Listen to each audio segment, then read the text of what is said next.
Baik. Tambahkan di catatan kalian, ada 6 poin dalam sekitar 10 menit Mister upayakan dengan cepat saja. Dengan cepat saja. Tujuan pendidikan. Yang pertama, mengembangkan apa? Tolong Elis baca.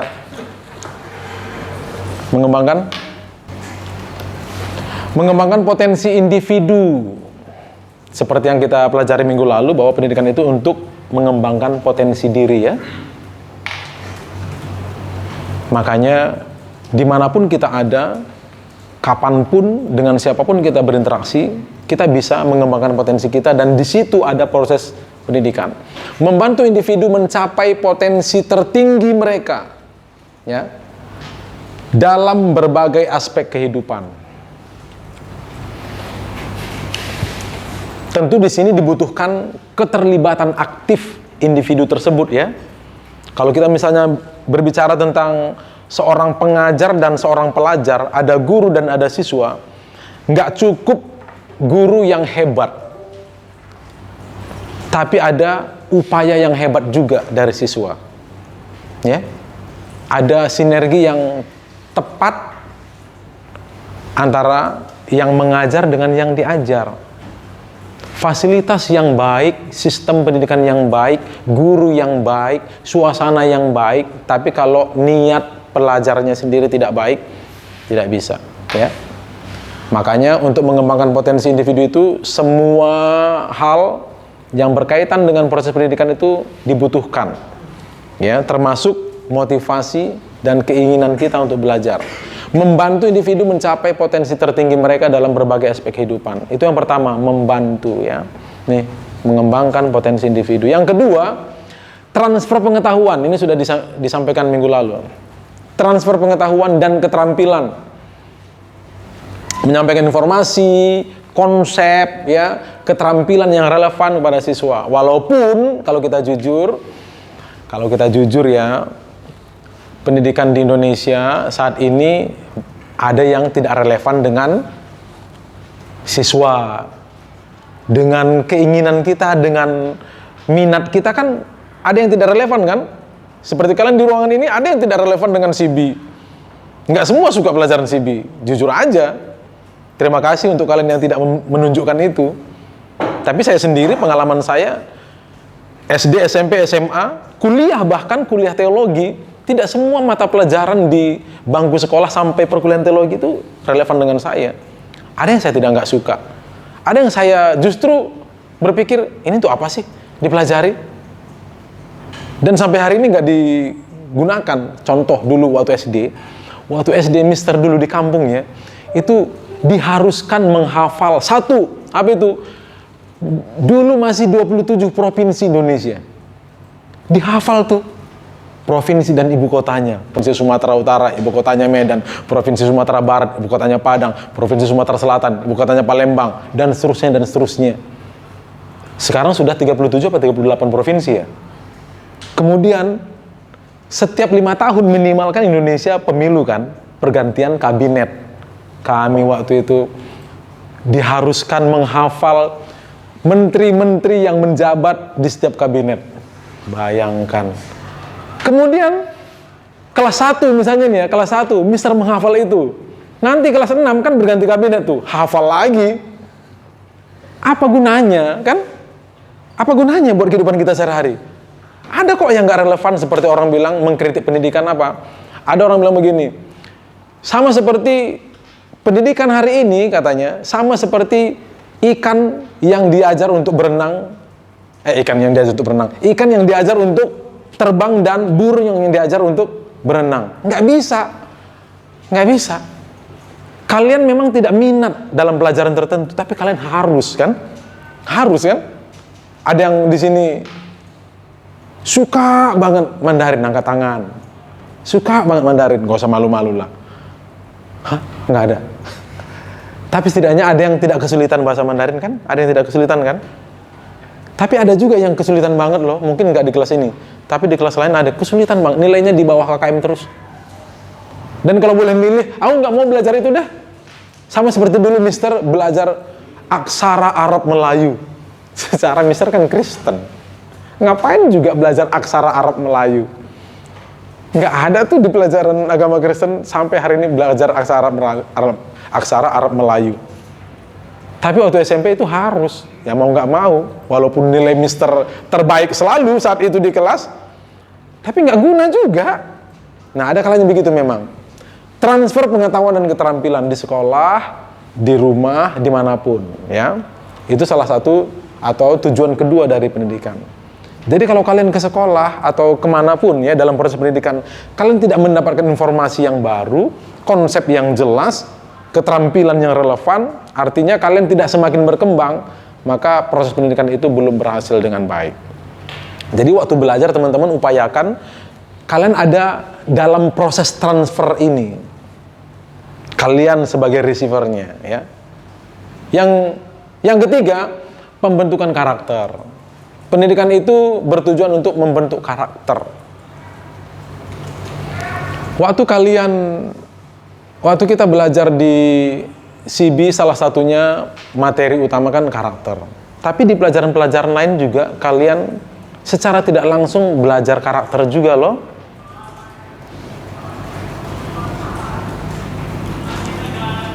Waktu kalian belajar math misalnya, ada nggak unsur karakter di sana? Ada.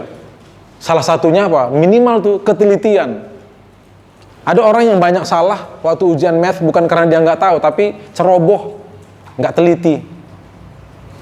Gampang sebenarnya, tapi dia merasa gampang nih, bisa nih, kurang teliti, salah akhirnya. Ya, jadi dalam pendidikan juga ada pembentukan karakter.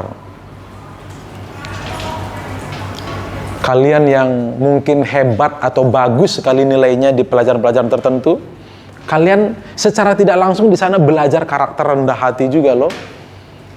Kalau kalian bagus semua nilainya, hati-hati. Hati-hati, kalian bisa sangat sombong. Ya. Makanya yang nilainya bagus tetap rendah hati, yang nilainya juga kurang bagus jangan minder juga. Namanya juga proses belajar ya.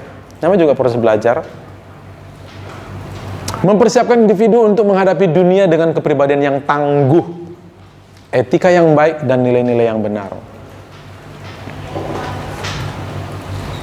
Yang keempat, mendorong pemikiran kritis, mendorong pemikiran analitis, kreatif, reflektif, serta kemampuan untuk memecahkan masalah. Ya, pendidikan itu bertujuan untuk kita memiliki pemikiran yang kritis.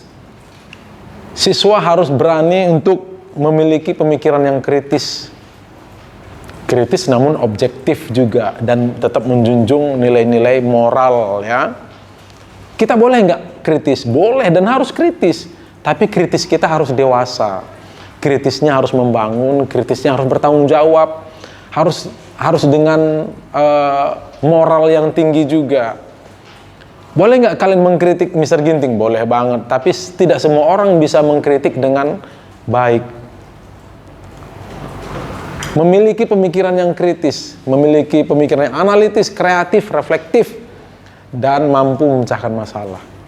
Kalau hari ini kalian kelas 11 belum bisa memecahkan masalah sederhana dalam hidup, kalian ngapain aja selama ini? Kalau kalian punya masalah, mestinya kalian bisa atasi sendiri. Di sekolah misalnya, telat terus setiap pagi, itu kan masalah juga. Mestinya bisa kalian bisa mencari solusi untuk itu. Mestinya bisa. Masalah-masalah seperti itu. Masalah apa lagi? Masalah keuangan misalnya. Kok mami kasih uang jajan untuk seminggu, baru 2 hari udah habis ya? Masalah juga tuh. Mestinya kalian bisa mengatasi masalah itu. Kalian sudah bisa berpikir yang analitis. Kalian menganalisa, sebenarnya kebutuhan aku apa aja sih? Selama ini aku habiskan uang untuk apa aja sih? Jangan-jangan aku habiskan untuk hal-hal yang nggak penting sebenarnya. Atau jangan-jangan kita nggak sadar uang kita misalnya 100.000 di kantong. Memang cuma 2.000, 3.000, 5.000, tapi kalau sering kan habis juga. Pemikiran yang kreatif, reflektif, ya. Silakan. Yang kelima, pengembangan keterampilan sosial. Jadi pendidikan itu tidak hanya mengajarkan kita untuk berkembang secara akademis, secara kognitif pengetahuan ya, tapi juga bagaimana berinteraksi. Teman-teman dibuat dalam kelompok-kelompok kerja, di pelajaran-pelajaran tertentu ya, kalian disandingkan, dikelompokkan dengan orang-orang yang berbeda minatnya dengan kalian, berbeda karakternya dengan kalian. Itu adalah proses pengembangan keterampilan sosial. Social skill-nya itu memang dilatih ketika kita ada di lingkungan yang berbeda, dengan orang yang berbeda, dengan dengan sifat karakter yang berbeda. Dengan demikian kita bisa memahami orang lain dan menyesuaikan diri bagaimana berinteraksi. Dengan orang yang pendiam, bagaimana caranya berinteraksi? Dengan orang yang ekstrovert, dengan orang yang introvert, bagaimana caranya memulai pembicaraan? Beda-beda kan? Nah, kalau misalnya kita introvert, terus kita bergaul dengan introvert juga, bagaimana kita bisa menjadi garam, menjadi terang, menjadi berkat? Kita harus bisa juga bergaul dengan orang yang ekstrovert. Kita harus bisa bergaul dengan orang-orang yang berbeda dengan kita. Dan itu salah satu tujuan pendidikan, pengembangan keterampilan sosial, mengajarkan keterampilan komunikasi, kerjasama, dan peduli terhadap orang lain. Apakah pendidikan sampai hari ini, teman-teman sudah kelas 11, sudah semakin sudah semakin tajam dalam hal ini, sudah semakin dewasa, social skill-nya sudah semakin baik? Kalau ketemu dengan teman kita yang lagi diem, yang biasanya heboh, tiba-tiba dia diam, apa yang kita lakukan? Kita biarin? Atau kita deketin dia? Atau kita melihat ada teman kita yang selalu tersisihkan dari grup-grup manapun? Kalau misalnya guru bilang, silahkan kalian tentukan grup sendiri, selalu ada 1-2 orang yang tidak punya grup. Dan kalau itu berlangsung terus, artinya kita tidak berkembang dalam keterampilan sosial. Mestinya orang yang semakin dewasa, semakin baik keterampilan sosialnya, dia merangkul orang-orang yang tersisihkan itu. Ya, merangkul. Yang terakhir, persiapan untuk masa depan. Ya, tujuan itu memang persiapan untuk masa depan.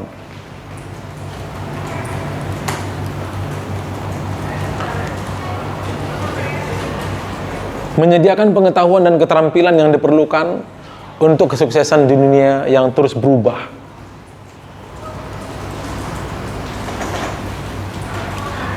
Makanya orang bijak berkata, orang yang tidak mempersiapkan keberhasilannya, ia sedang mempersiapkan kegagalannya sendiri.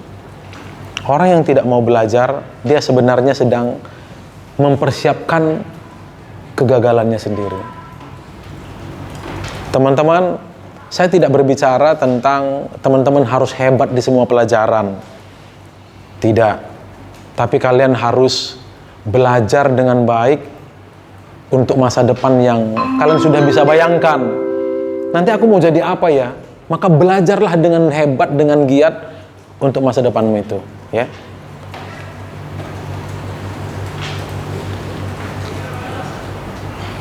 Apakah masih ada? Habis. Sampai di sini. Sampai di sini teman-teman. Terus belajar. Ingat minggu lalu Mister sampaikan, kenapa kita harus belajar? Karena kita memiliki tanggung jawab pada Tuhan. Tuhan berikan kita akal budi. Tuhan berikan kita kemampuan berpikir. Untuk apa? Supaya kita bisa berkembang untuk diri kita sendiri, dan akhirnya juga dengan perkembangan kita bisa menjadi berkat buat orang. Kalau kita tidak bisa menjadi berkat, nih, luncas, hamartia, meleset, kita tidak bisa tepat seperti yang Tuhan mau. Kita berdosa. Tetap belajar, miliki semangat belajar dimanapun kalian ada, ya. Jangan malas belajar. Tuhan berkati. Silakan disubmit catatannya.